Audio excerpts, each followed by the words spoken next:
አንዳንድ ነገሮችን ማድረግ ስታቆሙ መሸነፍ ትጀምራላችሁ። መንፈሳዊ ዓለም ላይ ዛሬ ማሳያችሁ አንዳንድ ነገሮችን ማድረግ ስታቆሙ ሽንፈት ወደ ህይወታችሁ መምጣት ይጀምራል። አንዳንድ ነገሮችን ማድረግ ስታቆሙ፣ በሌላ አማርኛ በምንም አይነት ኮንዲሽን ውስጥ ማቆም የሌለባችሁ ነገር አለ። በምንም አይነት ኮንዲሽን ውስጥ አንዳንድ ጊዜ ሁኔታችሁ የሚመች ይሆናል፣ የማይመች ይሆናል። አንዳንድ ጊዜ በሰው ቤት ልትኖሩ ትችላላችሁ። ነፃ የወጣችሁ ሰዎች ልትሆኑ ትችላላችሁ። በሚመች ሁኔታ በማይመችም ሁኔታ ማቆም የሌለባችሁ ነገር ማወቅ አለባችሁ። እንደ ክርስቲያን ዛሬም ማሳያችሁን ጉዳይ ማቆም ስትጀምሩ መሸነፍ ትጀምራላችሁ። ሽንፈት ወደ ህይወታችሁ ሳትፈልጉት ይመጣል። በእያንዳንዱ መስመሮቻችሁ ላይ ድል የሚባል ነገር መጥፋት ይጀምራል። ይህንን ቶፒክ አሁን ዛሬ ማነሳላችሁ ቶፒክ ላይ አይኖቻችሁ መብራት አለበት። ምክንያቱም በሚመችም በማይመችም ሁኔታ እንዳንድ ክርስቲያን ማቆም የሌለባችሁ ነገር አለ። እነዚህ አሁን ማሳያችሁ ፖይንቶች ስታቆሙ ሳትወዱ በግዱ ማሸነፍ እየፈለጋችሁ ልትሸነፉ ትችላላችሁ። ሽንፈት የሚባለው ነገር ቤታችሁ ውስጥ ይመጣል። ሽንፈት የሚባለው ነገር አንኳኩቶ እናንተ ድረስ ይመጣል። ሽንፈት የሚባለው ነገር ህይወታችሁ ላይ ይመጣል። አሁን እምላችሁን ነገር ካቆማችሁ ማለት ነው። ማቆም የሌለብን ነገሮች አሉ እንደ ክርስቲያን።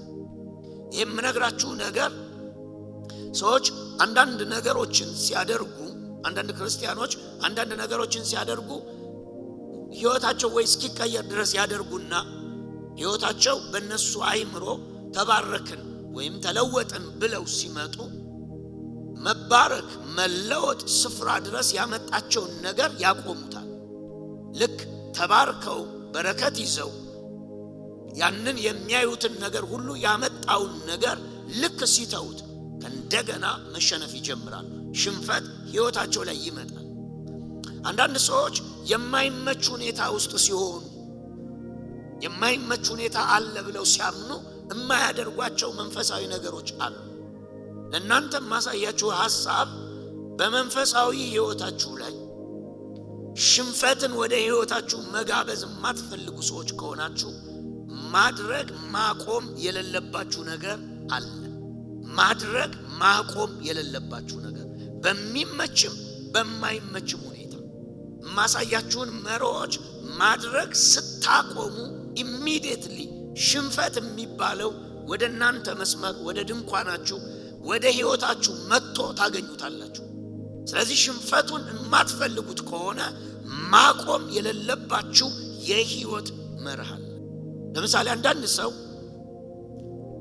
ለእግዚአብሔር በመስጠት በአስራቱ ኪዳን በመታመን በመስዋዕቱም እግዚአብሔርን በማምለኩን በመስዋዕት እግዚአብሔርን ማምለኩን በእግዚአብሔር ቤት ቁጭ ብሎ በመማሩ ኪዳኑን መጠበቁ በመታዘዝ በመኖሩ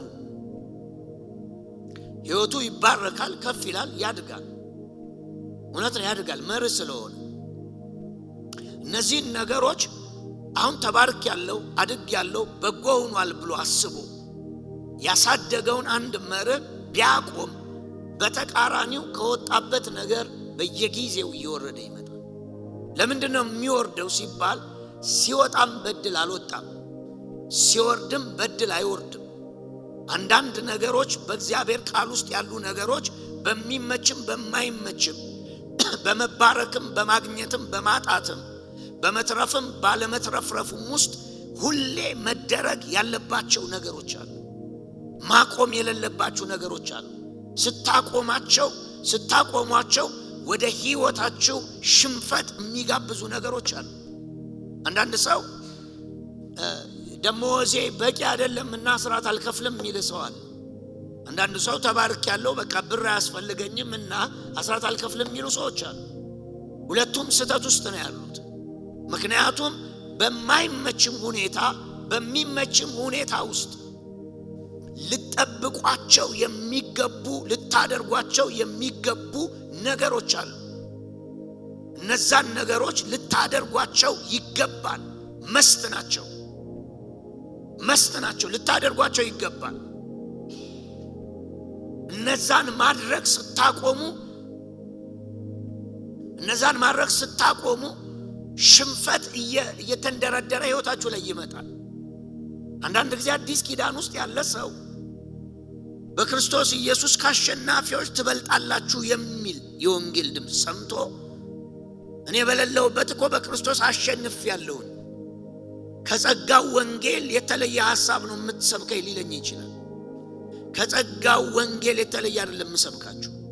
እናንተ ያሸነፋችሁት በክርስቶስ ነው። እውነት ነው። በክርስቶስ ያለው ፖዚሽናሊ በክርስቶስ ያለው ጉዳይ ፕራክቲካሊ ደግሞ መገለጥ አለበት። ጳውሎስ ለምሳሌ የእግዚአብሔርን ቃል ብሉይ ኪዳን 39 መጽሐፉን በተመለከተ ሲናገር የእግዚአብሔር ቃል በአደራ የተሰጠው ለማን ነው የሚለው? ለአይሁድ ነው አይደለም ይላል። ከመጽሐፉ አትለፍ ሲል ለምሳሌ እኮ አዲስ ኪዳን እንኳን አይደለም ጳውሎስ የሚለው። ከዚህ መጽሐፍ ላይ ማንም እንዳይጨምር እንዳይቀንስ ሲባል አዲስ ኪዳን እኮ የለም። ብሉይ ኪዳንን ነው የሚያወሩት። ብሉይ ኪዳን የተሰጠው ለማን ነው? በአደራ ሲባል የአይሁድ ነው። የአዲስ ኪዳን መጽሐፍ ደግሞ ባለቤት አለው። ወንጌል ባለቤት አለው። የቃሉ ባለቤቶች ባላደራዎች ያልሆኑ ሰዎች ሰባኪነን ብለው ስለወጡ ቅባቱም መንፈሳዊ ነገሩም ስለሌላቸው በጣም ፖዚሽናል የሆነውን ክርስቲያን ፖዚሽናል የምለው ምንድነው? በክርስቶስ ኢየሱስ የተፈጸመው የምናምነው ግን ወደ ፕራክቲካል የሚወርድበትን መርህ የማያውቁ ሰዎች ፖዚሽናል የሆነውን ይሰብኳቸዋል። ፖዚሽናል የሆነውን ነገር ሲሰብኩ ምን እንደሚሉ ለምሳሌ እርግማን የለም፣ ኃጢአት የለም፣ ሞት የለም፣ አሮጌው ሰው ተሰቅሏል ምናምን ክርስቲያን ላይ አጋንንት አይገባም፣ ክርስቲያን ላይ እርግማን አይሰራም፣ ክርስቲያን ኃጢአት አይሰራም ይሏቸዋል። ግን ህዝቡ በተቃራኒው ኃጢአት በኃጢአት ህዝቡ ፕራክቲካል ዓለሙ ላይ መታችሁ ስትመለከቱ ህዝቡ በኃጢአት ውስጥ ነው፣ ህዝቡ በቀንበር ውስጥ ነው፣ ህዝቡ በሞት ውስጥ ነው። አረ ህዝቡ እንዲህ የሆነበት ነው ስትሏቸው እነሱ ደግሞ ምን ይመልሱልሃል? ዕውቀት ስለሌለው ነው የሚሉ። እውነት ነው፣ ዕውቀት ያስፈልጋል። ግን ክሊር የሆኑ ፕሪንሲፕሎችን ማወቅ ያስፈልጋል። ምክንያቱም አዲስ ኪዳን የማንነትና ማንነት የሚገለጥበት የፕሪንሲፕል መጽሐፍ። ጸሎትን በተመለከተ ኮንዲሽናል የሆነ መልእክት አልተላለፈም። ጸሎትን በተመለከተ ኮንዲሽናል ማለት ምን ማለት መሰላችሁ? ሲመችና ሳይመች የሚል ነገር የለውም ጸሎት ውስጥ። በጣም መልካም ሲሆንም ሳይሆንም የሚል ነገር የለውም። ጸሎትን በተመለከተ ጌታ አንዳንዴ ጸልዩ አንዳንዴ ያጸልዩ የሚል ቃል ወንጌል ውስጥ የለም፣ ሐዋርያቱም ጋር የለም። ጸሎትን በተመለከተ ብንጸልይም ባንጸልይም ለውጥ የለውም የሚል ነገር የለም። ጸሎትን በተመለከተ አንድ ነገር ነው አሁን ጳውሎስ የተናገረው። በጸሎት በሚባለው ጉዳይ በጸሎት ምን በሉ ነው የሚለው? ጽኑ። መጽናት ታውቃላችሁ? መጽናት ማለት ምን ማለት መሰላችሁ? በሚመችም በማይመችም ሁኔታ ውስጥ ሆኖ ማድረግ ማለት ነው። ጸና። ጸሎትን በተመለከተ ምን ብያችኋለሁ መግቢያዬ ላይ? አንዳንድ ነገሮችን ማድረግ ስታቆሙ ሽንፈት ይመጣል ህይወታችሁ ላይ ብያለሁ።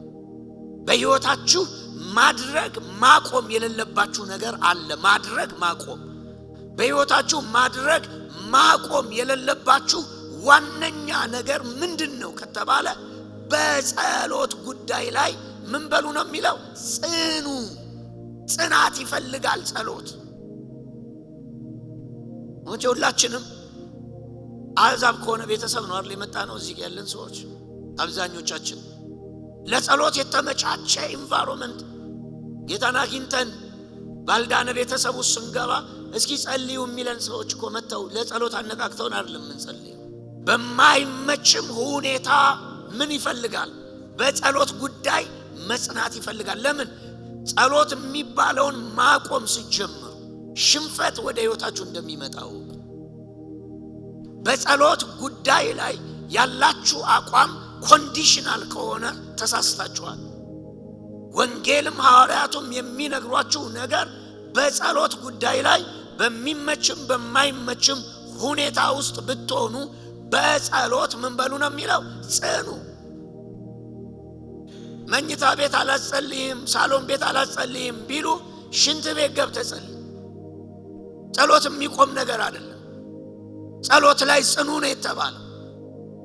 ስራ ቢዚ ብትሆንም ሌሊት ወጥተህ ሌሊት የምትገባ ሰው ብትሆንም በጸሎት ላይ ባለ አቋም ግን በመንፈሳዊ ዓለም ብያችኋለሁ፣ አንዳንድ ነገሮችን ስታቆሙ ሽንፈት ይመጣል። አሳያችኋለሁ መርሆቹ። ሽንፈት ይመጣል። ማቆም የሌለባችሁ ነገር መጀመሪያው ምንድነው ከተባለ ጸሎት ነው። ጸሎት ተጸንቶ የሚደረግ ነገር ነው። ዕንባቆምን አይታችኋል። በእግዚአብሔር ፊት ተከራከረ አይደለ? ክርክር አለኝ ብሎ ምንድነው ክርክር ሲባል ጻድቁ እንደ ጽድቁ መጠን አይደለም የሚያገኘው። ኃጡ በጎ የሆነለት ጻድቁ ክፉ የሆነበት ነው። ስለዚህ አንተ የመሰረትከው መርህ ልክ አይደለም ነው የዕንባቆም ክርክር። ግን ቀጥሎ ምን ይላል? በጣም ደስ ይለኛል። እስኪ መልስልኝ ድረስ በመጠበቂያዬ ላይ ሁኜ ምን እለዋለሁ አለ? እጠብቀዋለሁ። መልሳቸው እንኳን ጸልዬ ባልመጡ ጉዳዮች ላይ ያንተ የህይወት ፕሪንሲፕል መሆን ያለበት በጸሎት ጉዳይ ላይ ምንድነው ከተባልክ መጽናት ያስፈልጋል። ጸንታችሁ ምን በሉ ስለሚል ጸልዩ ስለሚል ጸንታችሁ መጥቶ እስኪመልስልኝ ድረስ ምን እለዋለሁ? በመጠበቂያ ላይ ሆኜ እጠብቀዋለሁ። ጌታ የሉቃስ ወንጌል ምዕራፍ 18 ላይ አንድ ጸሎት ለደቀ መዛሙርቱ አስተማረ። ደቀ መዛሙርቱ ሳይታክቱ ሁልጊዜ መጸለይ እንደሚገባቸው ለማሳየት ኢየሱስ ይህን ምሳሌ ነገራቸው። ራሱ የሚለው ቁጥር 18 ቁጥር 1 ምንድነው? ለደቀ መዛሙርቱ ሁልጊዜ፣ አጠገብ ያለው ሁልጊዜ በሉት፣ ሁልጊዜ በሉት፣ መጸለይ እንደሚገባቸው ለማሳየት ኢየሱስ ይህን ምሳሌ ነገራቸው። መቼ ነው የሚጸልዩት? ሁልጊዜ። ከፊቱ እንደውም ከሁልጊዜ በፊት ምን አለ? ሳይታክቱ። የሰማችሁ ነው የጌታ ምሳሌ። ሳይታክቱ ሁልጊዜ መጸለይ ስለሚገባቸው ይህንን ምሳሌ ምን አላቸው ነው የሚለው? ነገራቸው። ለምን? ጸሎት የምታቆመው ነገር አይደለም። እነሱ ጸሎት የሚባለው አልኩ እኮ ስታቆም ወደ ህይወት ሽንፈት መጋበዝ እየጋበስክ እንደሆነ ወቀው። መንፈሳዊ ዓለም ላይ ጸሎት ብቻ አይደለም ማቆም የሌለባችሁ ነገር አለ። እነሱን ስታቆሙ ኢሚዲየት ሽንፈት ወደ እናንተ እየገሰገሰ እንደሆነ ወቁ።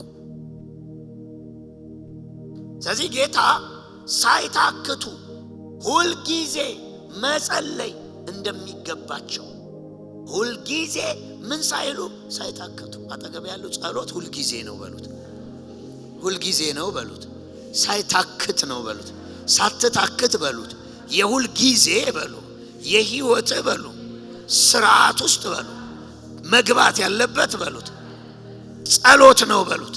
ጸሎት እንዳታቆም በሉት። ቢመችህም በሉት ባይመችህም በሉት። ጸሎቶች መልስ ፈጥነው ቢመጡም በሉት ባይመጡም በሉት አምነ በሉት በየቀኑ ሳትታክት ሁልጊዜ በሉት ጸልይ በሉት። ምክንያቱም በሉት ውጤቱ በሉ የሚወሰነው በሉት ሳትታክት በሉ ከጸለይክ ነው በሉት። ያስተማርኩ ያለሁት ምንድነው? ማቆም የሌለባችሁ ነገሮች ናቸው። ማቆም የሌለባችሁ በምንና በምን? በሚመችም በማይመችም ኮንዲሽን ውስጥ ማቆም የሌለባችሁ ነገር አለ። እንደ ዕንባቆም እግዚአብሔር ጋር ሙግትም ቢኖራችሁ ሙግታችሁንም ይዛችሁ በጸሎት መሰዊያችሁ መገኘት አለባችሁ። እግዚአብሔርን አልመለሰልኝም ብለ አኩርፈ ከጸሎት መሰዊያ የሚያሸሽ ከሆነ እግዚአብሔር አልመለሰም ጸልዬ ቶሎ አልሆነም ካልክ ጸልዬም ቶሎ አልሆነም አይደለ? ቶሎ ላለመሆኑ ራሱ ምክንያቱም ከእንደገና ተንበርክከ ጠይቀው። ሌላ አማራጭ የለም። ለምን? በመንፈሳዊ ህይወት ውስጥ ማቆም የሌለባችሁ ነገር አለ። ስታቆሙ ህይወታችሁ ሽንፈት የሚጠራ ነገር አለ። አንዳንድ ሰው አንድ ሳምንት ጸልየው አይ ጌታ ዝም ብሏል ብሎ ጸጥ ብሎ ይሄዳል። ኖ የክርስትና ህይወት እሱ አይደለም። ጸልይ ካልተመለሰልኝ በ21 ቀን ደግሞ 7 ቀን ጸሎት ይገባል። 7 ቀን የምጸልየው 21 ቀን ጠይቄው ያልመለሰበት ምክንያት ደግሞ መልሼ ጠይቀዋል። 7 ቀንም ጸልዬ ካልተመለሰ ከእንደገና 40 ቀን ደግሞ ገባል። 40 ቀን ደግሞ ገብቼ 21 ቀን ጸልዬ 7 ቀንም ጨምሬ ያልመለሰውን ጉዳይ ምን እንደሆነ ፋይንድ አውት ደግሞ በጸሎት አድርጓል። አላቆምም። ለምን? ጸሎት ለአንድ ክርስቲያን በሚመችም በማይመችም ሁኔታ ውስጥ ማቆም የሌለበት የህይወቱ ክፍል ነው። ጸሎት አይቆምም። ጸሎት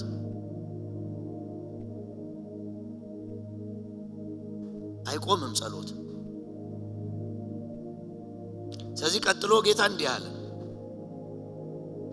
እንዲህም አላቸው፣ በአንዲት ከተማ የሚኖር እግዚአብሔርን የማይፈራ ሰውንም የማያከብር አንድ ዳኛ ነበር። በዛችም ከተማ የምትኖር አንዲት መበለት ነበረች። እርሷ ከባላጋራዬ ጋር ስላለብኝ ጉዳይ ፍረድልኝ እያለች ወደ እርሱ ትመላለስ ነበር። ዳኛውም ለተወሰነ ጊዜ አልተቀበላትም ነበር።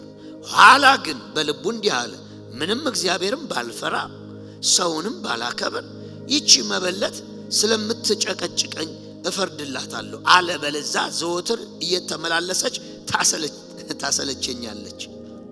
ጌታም እንዲህ አለ፣ አመፀኛው ዳኛ ያለውን ስሙ።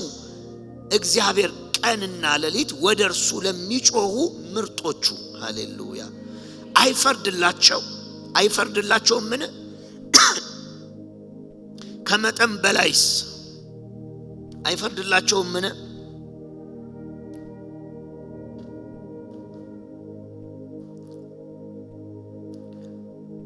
ቀንና ሌሊት ወደ እርሱ ለሚጮሁ ምርጦቹ አይፈርድላቸውም? ምን ከመጠን በላይስ ችላ ይላቸዋልን? እላቸዋለሁ ፈጥኖ ይፈርድላቸዋል። ነገር ግን የሰው ልጅ በሚመጣበት ጊዜ በምድር ላይ እምነትን ያገኝ ይሆንን? ምን ማለቱ ነው ጌታ? በእምነት ይሁን እንጂ አንድ ሰው ሳያቋርጥ መቼና መቼ አለ ሌትና ቀን ቢጸልይ አመፀኛው ዳኛ ከውትወታዋ የተነሳ እንደፈረደላት እግዚአብሔር እንዴት ለምርጦቹ ፈጥኖ ምን አይፈርድላቸው? ፈጥኖ እንዴት አይፈረድ? ፈጥኖ እንዴት አይፈረድ?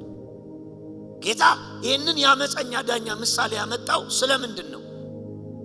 ሳይታክቱ ሁል ጊዜ ምን ስለማለት? ስለመጸለይ።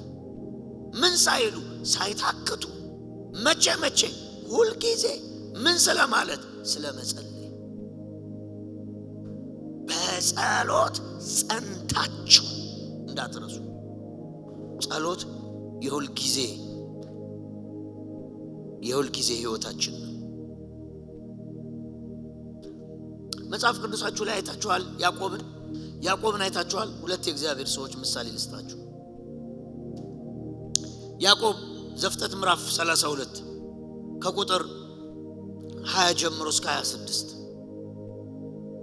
ያዕቆብ ቤተሰቡን ከወንዝ ማዶ አሻገረና ብቻውን ይላል መጽሐፍ ከወንዝ ማዶ ምን አለ ነው የሚለው? ቀረ።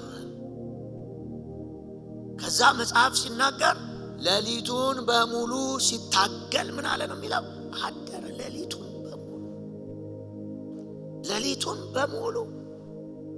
ሌሊቱን በሙሉ ከዛ የሚታገለው አካል እንደዚህ ያለው አይ ያቅላላ እየነጋ ነውና ምን በለኝ ልቀቀኝ። ያዕቆብ እንዳለ ሰምቷል። ካልባረከኝ ምን አልልህ አልለቅህም። ምን ማለት መሰለ? ውጤቱን ሳልቀበል የገባሁበትን ነገር ውጤቱን የነገሩን አካል ሳላይ ባዶ እጄን አልመለስም። ከወንዝ ማዶ እኮ ያለው ይጠብቁታል። ከወንዝ ማዶ እኮ ያሻገራቸው ተስፋ ያደርጉታል። አባት ነው፣ መሪ ነው፣ እረኛ ነው፣ ጠባቂ ነው፣ ከለላ ነው። እሱ ነው ከለላ። ኢንካውንተሩ ያለው እሱ ላይ ነው። የእግዚአብሔር ምርጫ ያለው እሱ ላይ ነው። ልጆቹ ትናንሾች ናቸው። ስለዚህ ምን አለ? ሌሊቱን በሙሉ እየታገለ በልቀቀኝ አለው እኮ ጥሎት ሊሄድ። እኔ አልለቅህም ሳትባርከኝ አለው። ሳትባርከኝ ምን አልልህም አልለቅህም። አንድ ታንጀብል ሰብስታንስ ሳልይዝ፣ አንድ ነገር ሳልወስድ፣ አንድ ነገር ሳልቀበል ምን አልልም አልሄድም ብሎ መጽሐፍ ሲናገር ለደቂቃ ታገሉ አይልም። አዲሱ መደበኛ ግብ ግብ ይለዋል። ግብ ግብ ታውቃላችሁ? ግብ ግብ ማለት ምን ማለት መሰላችሁ? ጉልበት የሚጠይቅ ትግል ማለት ነው። ኢዝ ኖት ኖርማል ፕሬየር አይደለም። ኖርማል ጥያቄ አይደለም። እንዲህ ጨርቁን ይዞ አይደለም። ግብ ግብ ነው የሚለው። ግብ ግብ ማለት ምን መሰላችሁ? ጉልበት የሚጠይቅ ትግል። ያኛው ለማስለቀቅ፣ ይሄ ደግሞ ላለመልቀቅ ምን አለ? ታገለ። ሊነጋጋ ሲል ሳትባርከኝ ምን አልልህም አልለቅህም አለው ይላል። አንዳንድ ጸሎታችሁ ውጤቱ እስኪመጣ ጸንታችሁ አድርጉት። ውጤቱ እስኪመጣ መንገድ ላይም ወክ እያደረጋችሁ ጸልዩ። ማለዳ ስትነሱ ጸልዩ። ሰዎች አጠገባችሁ ሆነው በልባችሁ ጸልዩ። እየተንቀሳቀሳችሁም ጸልዩ። ቢሮም ውስጥ ሆናችሁ ነገሩን ይዛችሁ ጸልዩ። የማይመችም ሁኔታ ቢሆን የማይመች ሁኔታ ውስጥ ጸልዩ። እንደውም የማይመች ሁኔታ በጣም ያጸልያል። የሚመች ኮምፈርትድ ዞንም ከሆናችሁ እግዚአብሔር ይመስገን አትታለሉ። በኮምፈርቱ ተንበርከኩና ጸልዩ። ለምን? ጸሎት በሁሉም ውስጥ መቆም የሌለበት የህይወታችሁ ክፍል ነው። ጸንታችሁ አድርጉት ነው የተባለው። ጌታ ሁል ጊዜ ሳታክቱ ብትጸልዩ ብሎ ነው ያለው። ስለዚህ ያዕቆብ ግብ ግብ ጉልበት የሚጠይቅ ግብ ግብ ውስጥ ገብቶ ሊነጋጋ መሆኑን ሲያውቅ ሽሉዳውን ነካው፣ ያጥንቱን መጋጠሚያ ወለቀ ይላል። እኔ የሚገርመኝ እሱ ነው። ያጥንት መጋጠሚያ በግብ ግብ ውስጥ ወልቆ እንዳለቀቀ ታውቃላችሁ? እንዲለቀው ነው ያጥንቱን መጋጠሚያ ወለቀ። ያጥንቱ መጋጠሚያ ወልቆ። አንዳንድ ሰው ኮላለ መጸለይ ትንሽ ምክንያት እኮ ነው ያለው። ሁለት ቀን ጉንፋን ከያዘው አንድ ወር አይጸልይም። እንደኛ ትምህርት ቤት ድሮ ሲያም ተማሪ ሆነ ሲያም ትምህርት የሚጠላ ልጅ እሰይ ስለት የደረሰ አስፈቅደ ዝም ብለ መተኛት ነው። ቢሻልህም ዝም ብለ አልተሻለኝም እያልክ መተኛት ነው የምፈልገው። ያዕቆብ ግብ ግብ መሃል ምኑን ነካው ነው የሚለው? ሽሎዳውን ነካው። ያጥንቱ መጋጠሚያ ወለቀ። ውልቃት አጋጥሞት የሚያክሰው አለ እዚህ? እንዴት ያማል! በጣም ከባድ ነው አይደል? ምጥ ነው፣ ላበላብ ነው የሚያደርገው። ያጥንቱ መጋጠሚያ ወልቆ እንደዚህ ኖርማል እኮ አይደለም። ያጥንት መጋጠሚያ ውልቅ ብሎ እንዲህ ኖርማል ጸሎት አድርጋችሁ አታስቡት። መጋጠሚያ ወልቆ እሱ መጋጠሚያው ላይ አይደለም፣ ጉልበቱን ይዞ ሳባርከኝ ምን አልለም አለቀ። ሃይሊ ፔን ሰውነት ውስጥ ገብቶ እንዲለቀው ነው አጥንቱን ያላቀቀው። እንኳን ያጥንቴ መጋጠሚያ የሽሉዳ መነቀል አንድ እግሩ ነው የተነቀለው። የሽሉዳ መነቀል አይደለም ወለምታ ዝም ብለ ተኝተ ብላ ነው የሚያሰኝ። ወለም ቢል ራሱ ምን ያክል መራር እንደሆነ ታያላችሁ። ጸሎቱ ላይ አቋሙን ተመልከቱት። ሽሉዳ የሚያክል አጥንት ከአጥንት ተለያይቶ ህመም ውስጥ ገብቶ እሱ ግን እግሩን ይዞ ምን አለው? ሳባርከኝ ምን አለለም አለቀ። አለቀም። የሆነ ነገር ሳሊስ ከዚህ አልሄድም። አየውና ሽሉዳውን ነክቶት አጥንቱ ወልቆ የማያቆም ሰው አየና እንዲህ አለው፣ አንተ ከሰውም ጋር ከእግዚአብሔርም ጋር ታግለ ምን ብለሃል? አሸነፍ። ከዚህ በኋላ ስምህ ያዕቆብ አይባል፣ ስምህ ማን ነው አለ? እስራኤል ነው። እቺ ሴት ማለት እኮ ነው ያዕቆብ ማለት እኮ ሉቃስ 18 ማለት እኮ ነው ሴትየዋ። የቴዎሎጂያን አዋቂዎች ሲናገሩ ስለዚህ ሴት ምን ይባላል መሰላችሁ? እንግዲህ የድሮ ኑሮ ታውቃላችሁ፣ ሰፈር ነው የሚኖረው። ዳኛው አካባቢዋ ነው። ዳኛው ራሱ የሚኖረው አካባቢዋ ነው። እቺ መበለትም ደግሞ እዛው አካባቢ ናት። ስለ ንዝነዛዋ አይደል ያለው? ስለ ንዝነዛዋ በፍርድ ቀን ብቻ አይደለም የምትሄደው ሴትየዋ። ሰውየው አገር ሰላም ብሎ ተዝናንቶ ከሚስቱ ጋር እየተጫወተ ብቅ ትላለች፣ ፍረድልኝ ትለዋለች። ከሚስቱ ጋር እየተዝናና የድሮ ዘመን መቼም አይሁዳዊ ነው ብለን ከሰፈሩ ራቅ ብሎ ነው ሽንት ቤት የሚሄደው። ሽንት ቤት ውስጥ ተከትላ ገብታ ፍረድልኝ። የትም ቦታ ስለ ንዝነዛዋ እግዚአብሔርን ባልፈራ ሰውንም ባላፍር ስለምኗ ስለ ንዝነዛዋ እንዳሁኑ ዘመን ፍርድ ቤት በቀጠሮ ቀን የምትባል ሴት አይደለች። ሰውየውን ባገኘችው ቁጥር ጉሊት ውስጥ አገኘው፣ መቅደስ ሊያስቀድስ ሲሄድ ፊቱ ትቆማለች፣ ፍረድልኝ። ሚስቱን ይዞ ወቅ ሲያረግ ሚስቱ ፊት ትቆማለች፣ ፍረድልኝ። ሰውየው እንደዚህ አለ፣ ይቺ ሴት ካልፈረድኩላት ከላይ ላይ ልትወርድ አትችልም ብሎ ስለ ንዝነዛዋ ምን አለላት ነው የሚለው? ፈረደላት። ያዕቆብ ማለት እሱ የፈለገውን ያንን ጉዳይ እስኪቀበል ድረስ የሚያስተው ነገር ሁሉ አድርጎበት ሐሳቡን ሳይቀይር ጸንቶ እግሩ ጋር ተጣበቀ። ከዛ ዛሬ የአብርሃም የይስሐቅ የያዕቆብ አምላክ ተባለ፣ ተባረከ። ያን ቀን አባቱ የባረከው ቀን ኪዳን የተሰጠው፣ እግዚአብሔር የባረከው ቀን ግን ማንነቱ ሙሉ ሆነ። እስራኤል ሆነ ስሙ። ጸንቶ ምን ማለት ይፈልጋል? ማድረግ። ዶንት ስቶፕ። አታቁሙ። ጸሎት አታቁሙ። ጸሎት ስታቆሙ ቅድም እንዳልኳችሁ ነው መቆም የሌለባቸው ነገሮች አሉ። ጸሎት ብቻ አይደለም፣ መንፈሳዊ ሰው ማቆም የሌለበት ነገር አለ። ለምን አንበሳ ጉድጓድ አትጣልም? ማቆም የለብህም። በዳንኤል ላይ የቀኑ ሹማምንቶች እኮ ንጉሱን አሳስተው ሕግ አወጡበት። ዳንኤል ሕግ ወጥቶ በቀን ስንት ጊዜ ይጸልይ ነበር ነው የሚለው? 3 ጊዜ አላቆመም። ሕጉ እኮ እንዲህ ነው የሚለው፣ በአንበሳ ጉድጓድ ይጣል የሚል ቅጣት እየሰማ አላቆመም። በቃ መንፈሳዊ ሰው የማያቆመው ነገር አለ በህይወቱ ዘመን። መንፈሳዊ ሰው ስጋዊ አይደለም። በቃ እየበላ እየለበሰ ስራ እየገባ ስራ እየወጣ አይደለም። ይሄ ስጋዊ ሰው ነው። ይበላል፣ ይጠጣል፣ ይለብሳል፣ ቢሮ ይገባል፣ ከቢሮ ይወጣል። ይሄ በቃ ስጋዊ ሆኗል። መንፈሳዊ ሰው የማያቆማቸው መንፈሳዊ ፕሪንሲፕሎች አሉ፣ የማታቆሟቸው። አገር ብትቀይር የማታቆመው፣ ሲመቻችም የማታቆመው፣ ስታገባ ልጆችን ብትወልድ የማታቆመው ነገር አለ። እስከ ጋብቻ እስከ በረከት እስከ ትዳር ድረስ አይደለም አንዳንድ ነገር የሚደረጉት። አንዳንድ ነገር እስከ መጨረሻው ህይወታችሁ ውስጥ መጥፋት የለበትም። ዋይ ቢባል እነሱን ነገሮች ስታቆሙ ሽንፈት ይገሰግሳል ወደ ቤታችሁ። ኤልያስን ያዙ።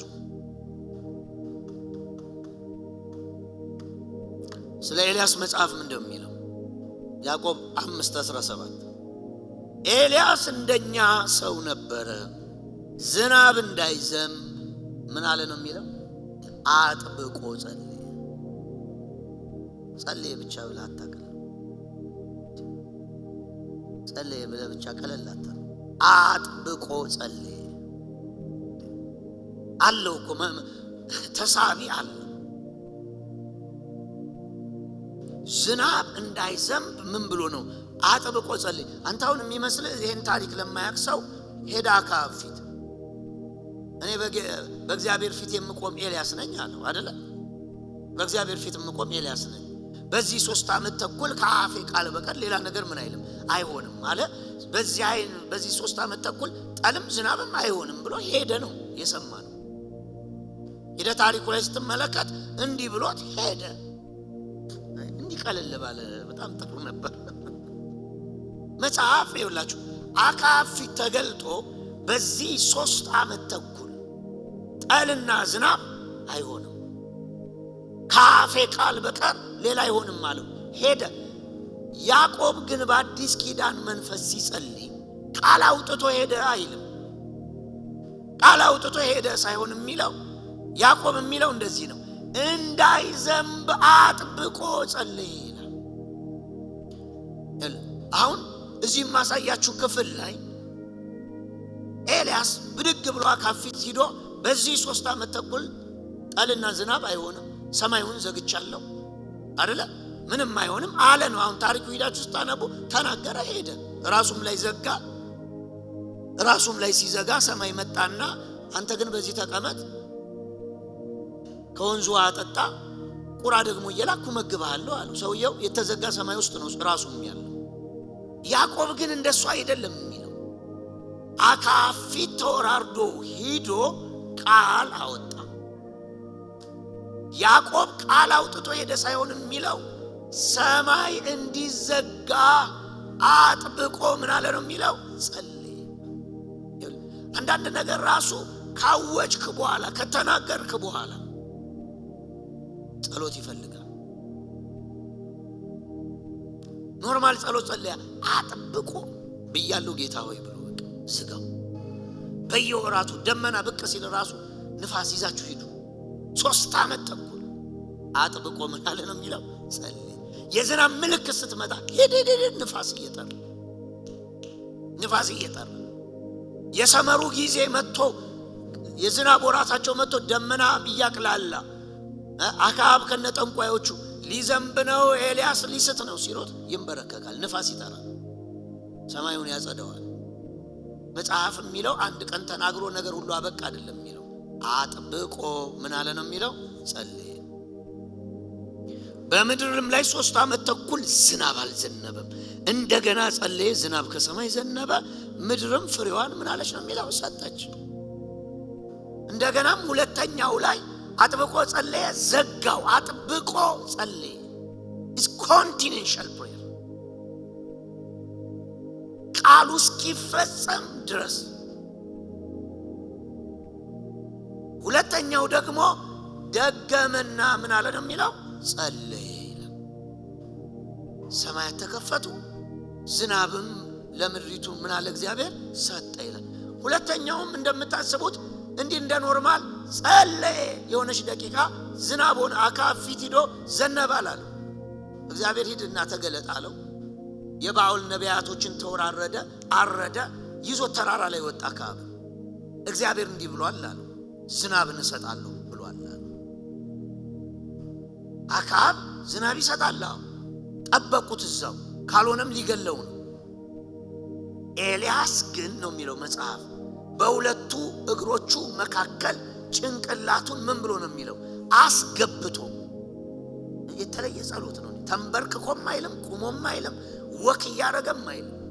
በሁለቱ እግሮች መካከል ጭንቅላቱን ወደ መሬት አስገብቶ አጥብቆ ምን አለ ነው የሚለው ጸለየ። የተነገረ አዋጅ አካል እንዲለብስ እግዚአብሔር እኮ ያለው ምንድነው? ሂድ ለአክዓብ ተገለጥ፣ እኔ ዝናብ እሰጣለሁ ነው ያለው። እግዚአብሔር ጋር እንደማይሰራ ሰው በቃ አክዓብ እግዚአብሔር ዝናብ እሰጣለሁ ብሏል፣ ብታምን ምን ባታምን በቃ ሂጃለሁ አላለሁ። ዝናብ እሰጣለሁ ብሏል አለ። ፈቃዱን አውቋል፣ በርቶለታል፣ ገብቶታል። ዝናቡ ግን የለም። ዝናቡ አጥብቆ ሲጸለይ በእፍኝ ደመና ምልክት ተገልጦ የሚዘንብ ነው። እፍኝ ደመና እስከሚያይ ድረስ በሁለቱ እግሮቹ መካከል ጭንቅላቱን አስገብቶ ምን አለ ነው የሚለው ጸለየ። ጎበዙም እየወጣ እየወረደ በሰባተኛው ወደ ኤልያስ ሩጦ ፊት ደመና ከውሃው ከወንዙ ወጣቻለ። ኤልያስም አክዓቦይ ዝናቡ ታላቅ ነውና በሰረገላ ላይ ተቀመጣ። እሱም በእግዚአብሔር መንፈስ በላዩ ላይ ወረደበት ይላል። ከአክዓብ ሰረገሎች ፊት እየሮጠ ምን አለ ነው የሚለው ሄደ ይላል። የታወጀው አካል እንዲለብስ አንድ ጎበዝ 7 ጊዜ ወርዶ 7 ጊዜ እስኪወጣ ድረስ በሁለቱ እግሮቹ መካከል ጭንቅላቱን አስገብቶ ያውም ይዘንባል ላይ ዘንብም የሚል ተጠራጣሪ ፈታኝ ተወዳዳሪ ባለበት እምነት የሚያወርድ ባለበት ጸንቶ ምልክት እስኪያይ ድረስ ጸለየ። 6ኛው ላይ አላቆመም። እኛ 6ኛውም ላይ አይደለንም። ተናግረ ገና ምንም ካልሆነ መጸለይ ሳይሆን ዋሸኝ እንዴ ነው የምንጀምረው። ዋሸኝ እንዴ ጌታ በእኔ ያሰራም እንዴ የለህም እንዴ ነው መጠራጠር ነው የምንጀምረው። ገና የመጀመሪያው ለአንድ ሰው እስኪ ጸልይና ጌታ ፈውሰዋለሁ ብሎ ሄደ ጸልይ ምንም አልሆነም አይደል? ዋሸኝ እንዴ ጌታ አይሰራም እንዴ በኔ ጌታ ያላለም እንዴ ጌታ ይሁን ፈውሰዋለሁ አላለ? ጸንተ ዝም ብለህ ጸልይ። ጸንተ ጸልይ ስታገኘው ጸልይ ደጋግመው ዝም ብለህ የተለያየ ጸሎት ጸልይለት ምንም ችግር የለም። በዘይትም ከሆነ እምነት ዘይት ውሃም በዘይቱ ካልተፈወሰ በውሃውም አግተው አይዞ ችግር የለም። ጸሎት ምንም አያደርግም። ተሸከመው። እንደ ኤልያስ መተኛ ከሆነ ተኛበት። በመጎናጸፊያው ምታ ካለ አምጥተ በሆነ ነገር ምታው እስኪሆን ድረስ ዶንት ስቶፕ። ከዛ በኋላ ነው ህይወት እየተቀደደ እየተከፈተልህ ዓለሙ የሚሄደው። አንድ ሰው መንፈሳዊ የሆነ ፈውሱ ሚራክሉ ታምራቱ ምንድነው የሚመስለው? ሰው ለብሶ ምንድነው የሚመስለው? ዝምብለተች በቃ እንዲህ ተናግረው የሚሆንላቸው ሰዎች በምን መንገድ እንደመጡ ስላላወቀ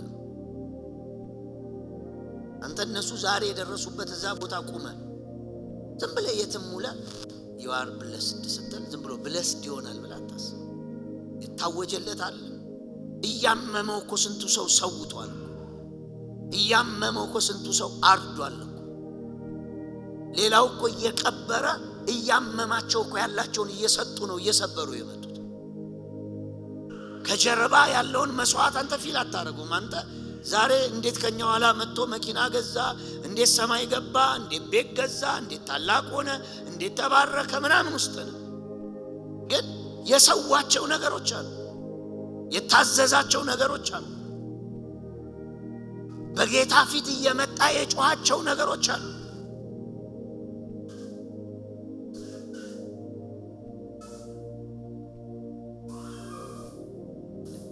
አንተ ካልዲስ ይዋልክሱ እዚህ ጥርሱን ነክሶ ያለኝ ተስፋ አካል እስኪለብስ ድረስ ብሎ እኮ የሚጮሃል። አብሮ እየተካፈለ አብሮ እየተኛ አብሮ እየተነሳ አይደለም። አንዳንዶች የሄዱበት ጨካኝ መንገድ አለ፣ የተሄደበት ከባድ መንገድ አለ። እሱን አትርሱት። ስለዚህ ቃል አወጣ ሳይሆን ዝናብ እንዳይዘንብ አጥብቆ ምን አለ ነው የሚለው ጸልይ፣ ውጤት እስኪመጣ ድረስ ዶንት ስቶፕ። ለዛ ነው በተስፋ ተደሰቱ፣ በመከራ ታገሱ፣ በጸሎት ጉዳይ ግን ምን በሉ አለ ጽኑበት። ጽኑ ጸሎት ላይ ነው ያለው። ውጤት እስኪመጣ እንዳታቆሙት። አንዳንድ ነገር በመንፈስ ዓለም ማቆም ሽንፈት ያመጣል። አንዳንድ ነገር በመንፈሳዊ ዓለም ማቆም ወገኖቼ በሚመጡት ዘመናት ላይ ድካም ያመጣል። ለዛ ነው አንዳንዶች እንደተው እናንተ መሰብሰባችሁን ምን እንዳትሏል እንዳታቆሙ አይደል? እንዳታቆሙ እኮ ተብሏል። መሰብሰብ፣ ጋዘር ማረግ፣ የጌታን ደም መውሰድ፣ መበረታታት፣ መጸለይ አንዳንዶች አቁመዋል። እናንተ ግን እስከ መጨረሻው ድረስ ምን በሉ ኪፕ ጎይንግ፣ ቀጥሉ በጋራ በመጸለይ። እንዲህ ተብሎ የተሰጡ ህጎች መሮች አሉ ህይወት ውስጥ። ስለዚህ ውጤት እንዲመጣ ጸንታችሁ ምን በሉ አድርጉት። አንድ ነገር ላይ ጸንታችሁ ማድረግ ስትጀምሩ በዛ አቅጣጫ በሩ ይከፈታል። ትይዙታላችሁ፣ ትወርሱታላችሁ። አታቆሙ፣ ቀጥሉ። ከዛም ቃላችሁ ቃል፣ ተስፋችሁ ተስፋ፣ ድምጻችሁ ድምጹ ነው አይቀርም። ነገር ሁሉ አካል ይለብሳል።